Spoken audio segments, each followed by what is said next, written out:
Assalamualaikum warahmatullahi wabarakatuh dan selamat siang untuk kita semua. Shalom.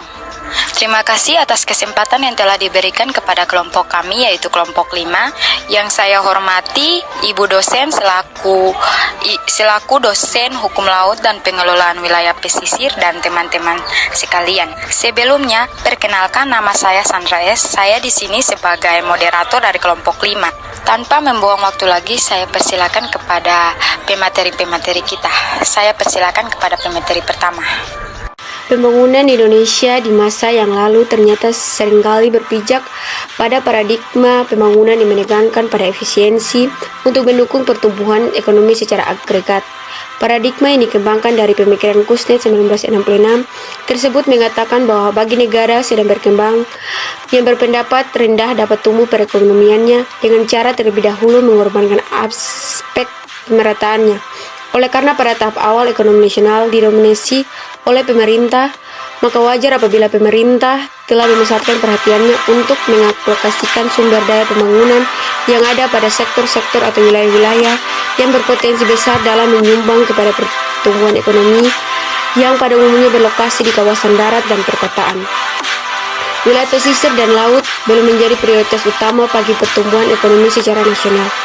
Selain itu, sebagai akibat dilaksanakannya pendekatan pembangunan yang sentralistik telah menyebabkan terabaikannya aspirasi dan kreativitas masyarakat lokal yang berimplikasi pada pembangunan yang tidak sesuai dengan kebutuhan masyarakat lokal.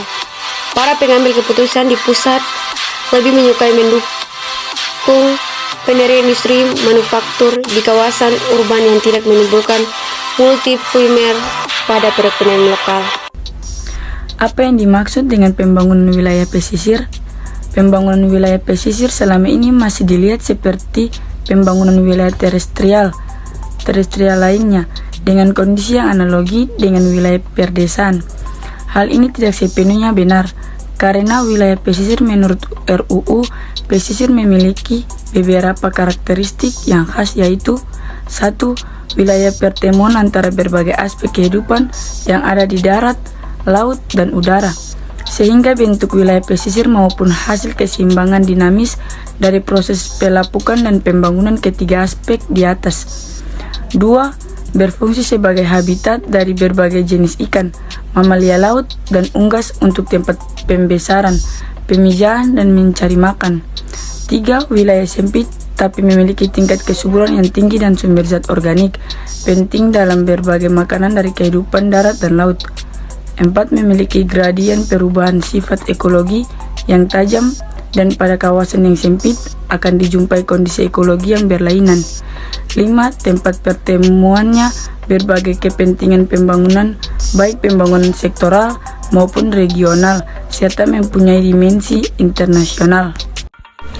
Permasalahan pembangunan wilayah pesisir. Dari sudut pandang pembangunan berkelanjutan development, pengelolaan sumber daya wilayah pesisir dan lautan di Indonesia dihadapkan pada kondisi yang bersifat mendua atau berada di persimpangan jalan di satu pihak. Ada beberapa kawasan pesisir yang telah dimanfaatkan atau dikembangkan dengan intensif sehingga indikasi telah terlampaunya daya dukung atau kapasitas keberlanjutan dari ekosistem pesisir dan lautan seperti tangkap lebih, degrasi fisik habitat pesisir, dan abrasi pantai telah muncul di kawasan-kawasan pesisir termasuk. Secara garis besar, permasalahan-permasalahan pembangunan wilayah pesisir dan lautan di Indonesia meliputi pencemaran, kerusakan fisik habitat, eksploitasi sumber daya secara berlebihan, abrasi pantai, konversi kawasan lindung ke penggunaan lainnya.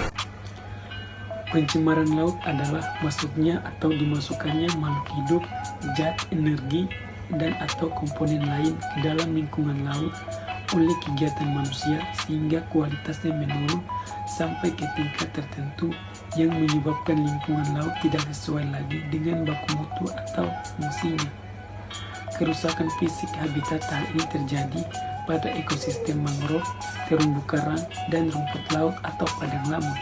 Kebanyakan rusaknya habitat di daerah pesisir adalah akibat aktivitas manusia seperti konversi hutan mangrove untuk kepentingan pemukiman, pembangunan infrastruktur, dan perikanan tambang. Selanjutnya, Ada beberapa faktor yang menyebabkan rusaknya terumbu karang, antara lain yang pertama, penambangan batu karang untuk bahan bangunan, jalan, dan hiasan. Yang kedua, penangkapan ikan dengan menggunakan bahan peledak, racun, dan alat tangkap ikan tertentu. Yang ketiga, pencemaran perairan oleh limbah industri, pertanian, dan rumah tangga. Yang keempat, pengendapan dan peningkatan kekeruan perairan akibat erosi tanah darat, penggalian, dan penambangan. Yang kelima, eksploitasi berlebihan sumber daya perikanan karang. Yang ketiga, eksploitasi sumber daya secara berlebihan. Ada beberapa sumber daya perikanan yang telah dieksploitir secara berlebihan atau overfishing, termasuk udang, ikan demersal, pelagis kecil, dan ikan karang. Menipisnya stok sumber daya alam tersebut, selain karena overfishing, juga dipicu oleh aktivitas ekonomi yang baik secara langsung atau tidak merusak ekosistem dan lingkungan, sehingga perkembangan sumber daya perikanan terganggu. Di samping itu, kurangnya apresiasi dan pengetahuan manusia untuk melakukan konservasi sumber daya perikanan seperti udang, mangrove, terumbu karang, dan lain-lain.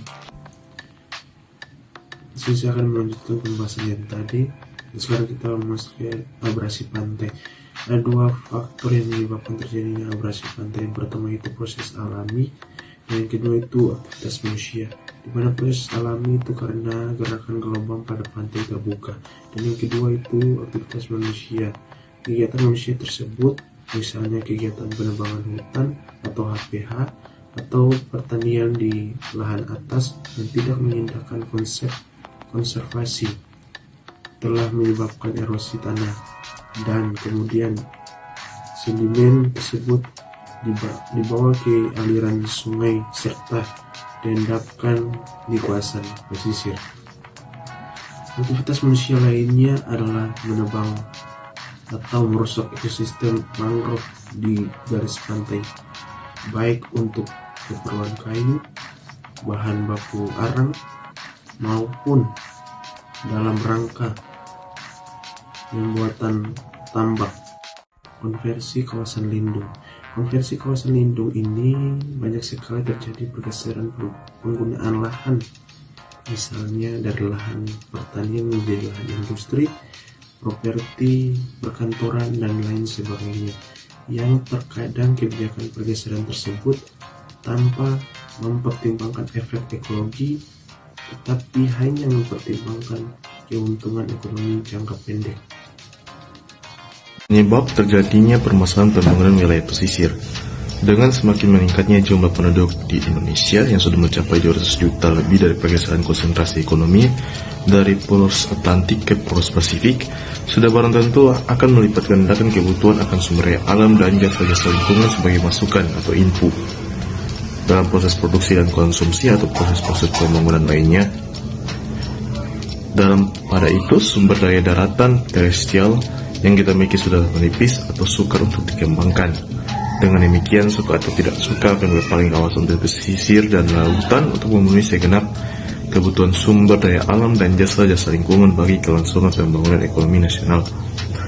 Di balik proses yang menjanjikan tersebut, pengalaman kita membangun sumber daya pesisir dan lautan dalam PCP 1 pada umumnya mengarah ke suatu pola yang merusak daya dukung lingkungan serta tidak berkelanjutan atau bisa disebut dengan unsustainable.